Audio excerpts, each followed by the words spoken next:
Shalom. Devosi Imamat 13.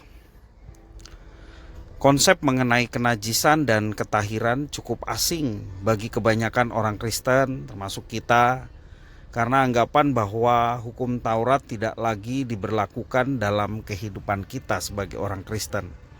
Namun di dalam Perjanjian Lama, konsep ini sangat penting karena hanya mereka yang tahir yang dapat hidup dalam komunitas umat Tuhan Allah dan juga dapat beribadah kepada Tuhan Allah yang kudus. Maka mereka harus lepas dari kenajisan dan tahir.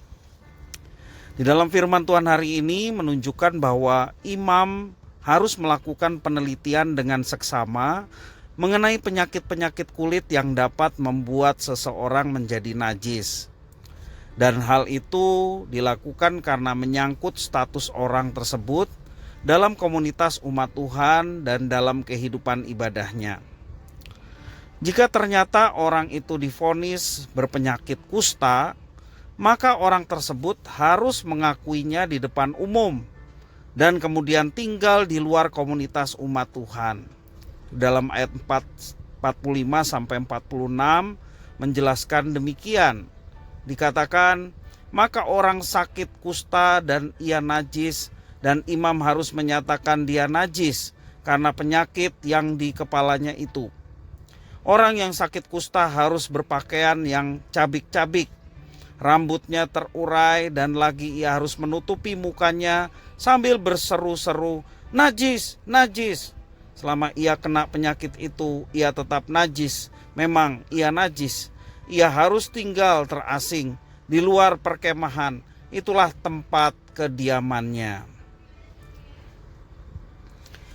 Mengapa orang itu harus tinggal di luar perkemahan? Itu pertanyaannya. Karena Tuhan Allah yang kudus tinggal di perkemahan itu, sehingga perkemahan itu kudus. Kekudusan dan kenajisan tidak dapat berdampingan atau menjadi satu. Tuhan Allah yang kudus menuntut umatnya hidup kudus. Tuhan Allah tidak dapat hidup berdampingan dengan segala bentuk kenajisan. Dan hal ini menunjukkan realitas yang sangat penting bahwa Tuhan Allah kita kudus dan tidak bertoleransi terhadap kenajisan sedikit pun.